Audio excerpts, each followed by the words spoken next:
Good day, everybody. My name is Dread, and welcome to Miss Valley Entertainment News. Today, we're going to be taking a look and reacting to a video by Jade PG called Enshrouded, What You Need to Know Ahead of Release, New Fantasy Survival RPG. So Enshrouded comes out this month in January of 2024. So at least in early access. So let's take a look at what Jade PG has to say about Enshrouded. I'll react to it and give you some thoughts, and you guys can get a better idea maybe of what's going on. As always, the original video is linked down below, and go check out that video if you enjoy this reaction, and go check out the original video. Give it a like, subscribe, follow, comment, all that stuff. Tell JPG that Dread from Miss Valley Entertainment News sent you over, and let's get into this right now. Yo, right bags, it's Jay. Today I'm covering more Enshrouded. The game's coming out on the 24th of January, and I'm going to give you basically a rundown of all the FAQs they've listed in their Discord, so you know all the answers, or as much as we know right now. 24th of January, January 24 of 2024. Select this release date. I do have this on my wish list on Steam. We'll talk more about that later, though. On top of that, we have got this brand new dev blog highlighting how they make their own custom worlds. There is no procedurally generatedness in Enshrouded. It's all made by hand, and obviously this is going to show how it's done. It's been a busy time of the year, and I think sometimes other games coming out maybe at the early start of next year, like Enshrouded, may be going under the radar. Even though this is massively hyped, it's now one of the biggest wishlisted games on Steam. I know so many of you still want answers about stuff. So let's go. Everything we know about Enshrouded. So he's saying people still want answers. So that means, I guess, not enough info has come out for some people. They want to know more information. Interesting. Again, I basically put this on my Steam wish list off recommendations of some other people that I know who have wish list this game and are quite excited about it. Myself, less so. I'm a little cautious on this kind of game.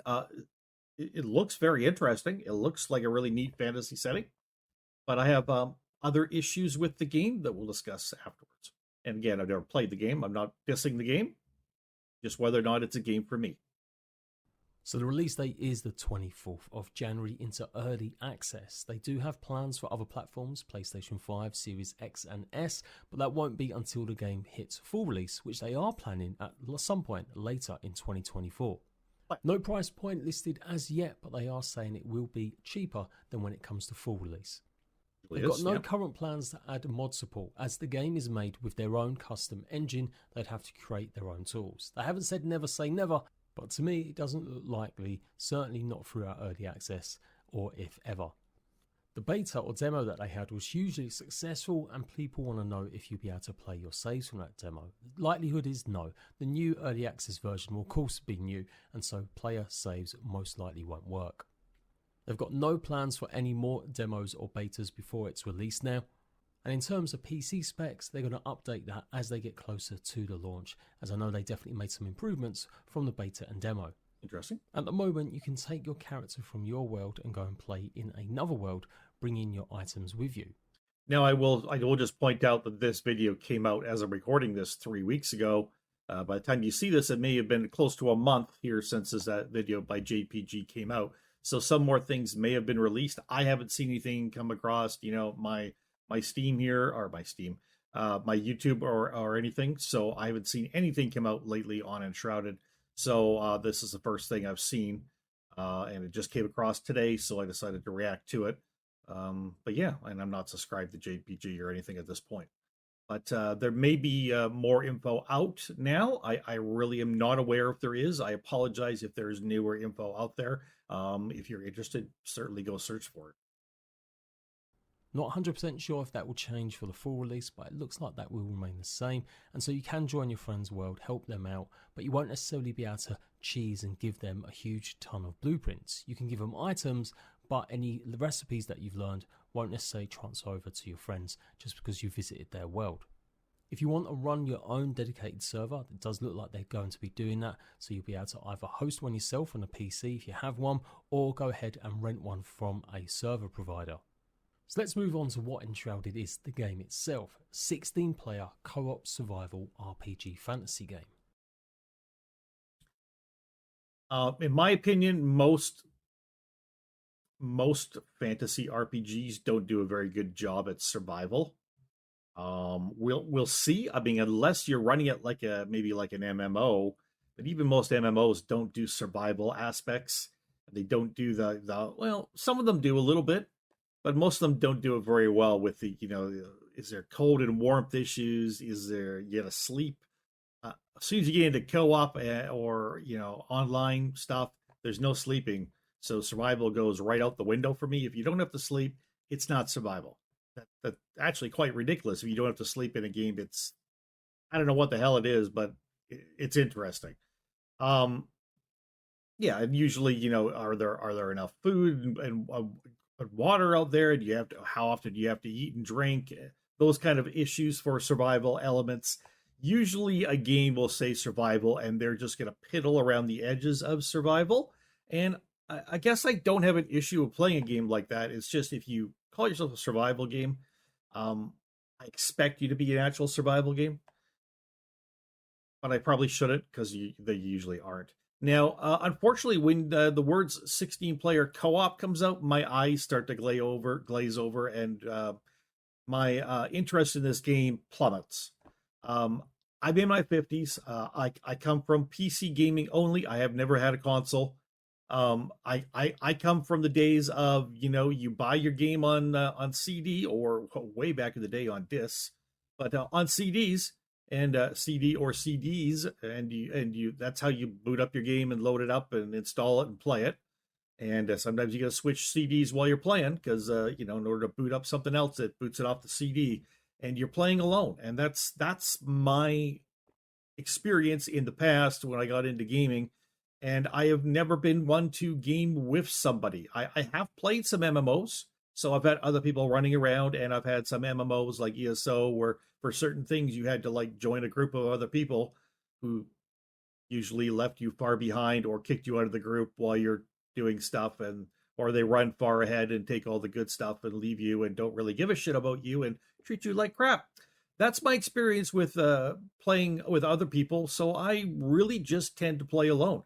And there's still a lot of us out there who are just single player gamers. Um, we're going to be a little bit of a dying breed, but we're still out there, and literally a dying breed. Hopefully not soon. I don't want to die soon, people. I'm just telling you. But yeah, when I hear like 16-player co-op, my eyes glaze over. I have no interest in playing with 16 other people. I don't even have an interest in playing with one other person, really. Do I have an interest in getting involved in a world where there's a bunch of other people running around? It has to be a really excellent game for me to want to do that. Honestly, I prefer if there's a single player option for it. But yeah, that's my main issue with this game. Even though I still have it wish listed on like it's a co-op game, I really don't want to play a co-op game. So it's gonna have to extremely wow me to actually get me to purchase it. But I'll still put this video out because it's a very nice looking game, and it's obviously got a lot of people's attention. And I think if there's anything new here you need to know, you'll appreciate this video. Let's move on. You have to survive in a fallen kingdom consumed by an evil fog, the Shroud, fight wild beasts and fearsome bosses, construct grand halls and shape your homestead's terrain, forge your warrior with diverse equipment and a huge open skill tree, venture alone or with allies into the mist to uncover the secrets of the kingdom's downfall. There's going to be no PvP added to the game, as they want to concentrate on the cooperating side of things, and they don't really want to have to deal with griefers and other ideas with PvP. Unfortunately, one of the issues with PvP, and many of you would disagree with me on this, so one of the issues with having PvP in a game is you get people who just want to run around and fuck everything up.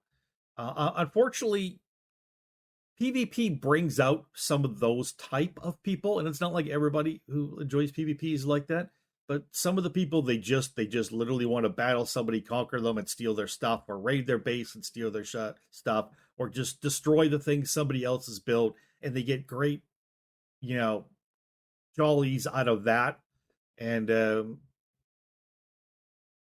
if you're one of those, you're a different type of person than I am.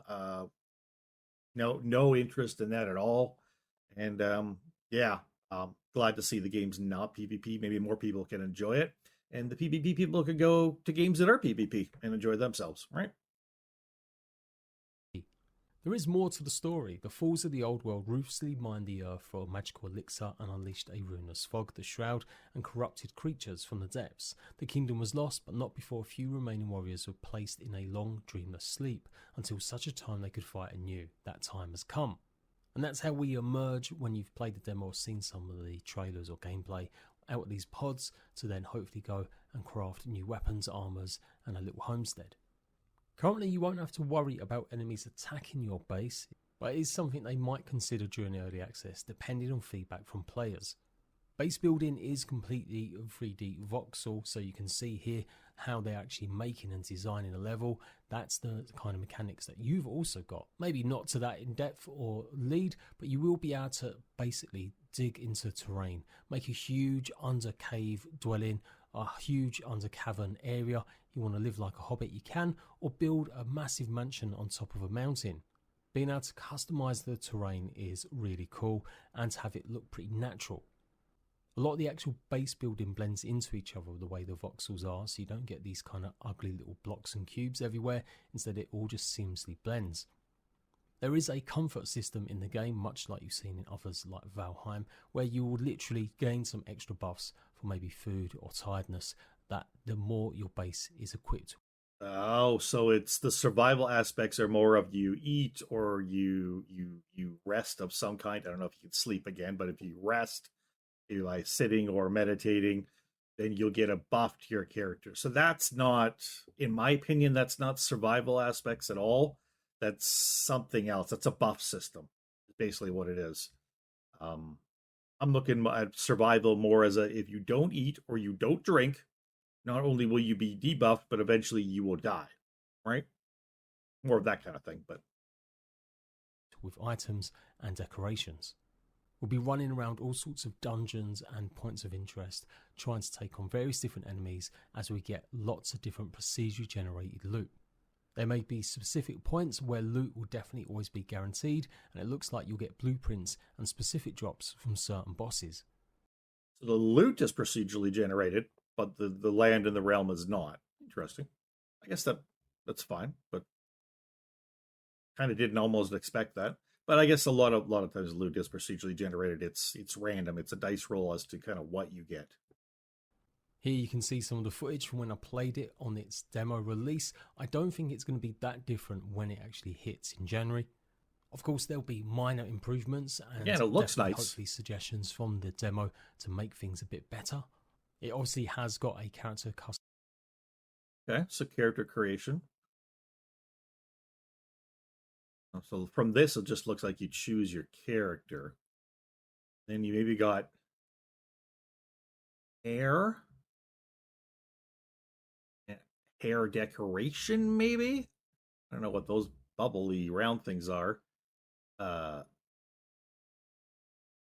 Facial hair decoration. I don't know what the bubbles mean. Maybe that's to do with colors. That's probably colors. Hair color, facial hair, facial color. No idea. But okay, that's interesting. So you can't like change your character's face except you choose here what your character's skin tone and facial structure and body shape is. Body type, body shape. I don't even know if there's really, it's just two bodies, I think. Right? It looks like just two bodies, but interesting. That's two bodies that we could see. I mean, there's obviously a lot here. There may be more. Or it may just be focusing on skin color and ethnicity or whatever, right? Clothing looks like it's fairly simple-ish. I haven't seen anything in the game that's super extravagant. I don't know if you can create clothing or you just pick stuff up in drops. Loot, I don't know.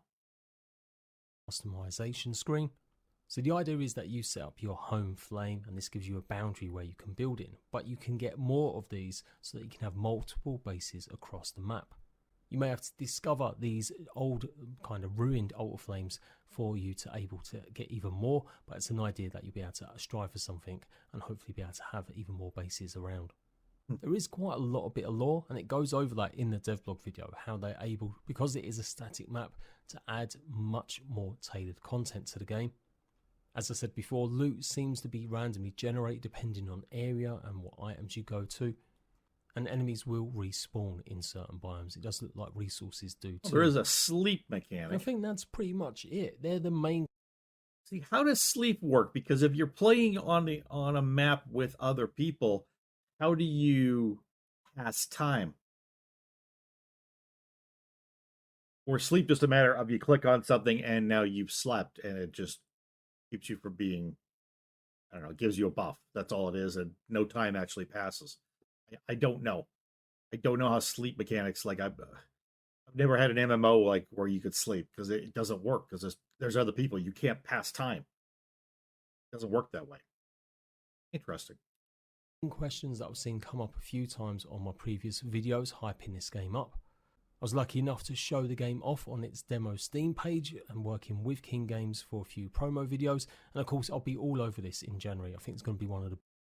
Oh, so you actually worked with King Games, who's putting Enshrouded out. Okay, so that being said, and I don't know Jade PG from whatever, I'm just saying take that everything said by him with a grain of salt, because he actually works with and for the company to do promo videos and stuff. Okay, so this is clearly a person who's only going to say very, very good things about this. If there's anything negative, he is not going to say it. So just be aware of that. I'm not saying there's anything negative about it. I'm just saying you won't hear it on this video. At least he's exposed that part. I mean, at 6:01 of 6:43. Not sure how many people would have made it all the way through there and noticed that, but that is should have put that right at the beginning, JPG. You should have said, "Hey, I'm a paid endorser of this game." I'm not saying he's lying. I'm not saying he's hiding anything. I'm just saying I'm not sure once somebody has worked with the company to promote the game, how trustworthy what they say is. That's all I'm saying. So use a grain of salt here. And yeah. The biggest survival games next year, and certainly it's going to leave a benchmark for others to follow for the rest of the year. Don't know how it's a survival really game. Looking forward to seeing what other kind of biomes will be added, how they're going to handle kind of loot drops, and whether or not we're going to get really decent types of gear and armor. If all you get are buffs from eating and resting, and if no time passes when you rest, which again, I'm thinking it does it because I don't know how it works otherwise, unless there's a single player aspect and you're playing a single player here. I don't know. I have no idea how that even calls itself a survival game. It's one of those survival in quotations, which means not survival at all. It's just a fancy word to say you might want to eat or drink to get some buffs. It's not survival, people, but anyways. So again, yeah, if there's negatives to this, you're not hearing it from this person who works for the company. And basically the loops of going into the Shroud, how's that going to keep being interesting? As I didn't really get too much experience with it, but I'm hoping to see that improved because it did seem just a little bit light.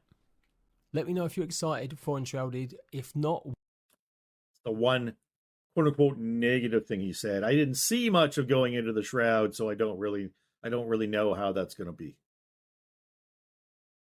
Okay. What other game are you looking forward to next year then? Hugely busy time the start of the year. So many games coming out in January and February, but I'll be here to cover them all as always. Okay. I'll cover some of them as myself. Anyways, I'm not trying to be negative about this game at all. I'm telling you, I told you right off the bat here that I'm probably not going to pick up this game unless I see something in gameplay or in reviews and stuff of it later on that really kind of put my fears aside and really make me want to play this.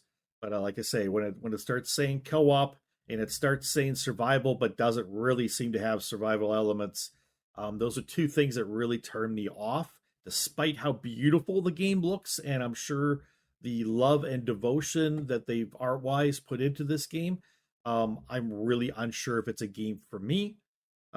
Again, please be aware, JPG has admitted that they work with the company to promote the game. So, yeah, you may not get all the info you want out of this video. So do some more, do some more digging yourself, people. See what you can find out. And actually, once the game comes out, I'm sure we'll get some video and some reviews of it that will probably show us some things that need work or that people are not real happy about, because that's life. It's early access game. Anyways, this is Enshrouded. It is one of the most wish-listed games here on Steam. Hey, but don't forget, so was the day before. Doesn't guarantee this game's going to be a winner at all, but it certainly tells me that people are interested. So drop down in the comments below and let me know what you think of Enshrouded. Have you heard of it before? Is it something you're following on Steam? Is it something you got wish listed? Is it something you're planning on picking up in early access? Are you going to wait a while to see? Are you interested in co-op? Are you more interested in single player? Or what was your preference, and what do you think about Enshrouded and whether or not you're going to pick it up? Let me know down below. And once again, people, I just want to do quickly thank you all and remind you, if you want to, subscribe to the channel and ring the bell for notifications. You get notifications when I put out videos, which I put out a lot of them on this channel. I love doing these. I really, really do. And I love giving you guys any kind of information I can and getting feedback from y'all. And don't forget to leave a like and drop into the comments, please. I like that, and it helps the YouTube algorithm, which helps the video get out to more people, which means more people respond, and I get more, not kudos and pats on the back, but I get more like, hey, people are responding. It makes me want to do this more. So from Miss Valley Entertainment News, that's all I've got. My name is Dread. We'll catch you all later. Bye-bye.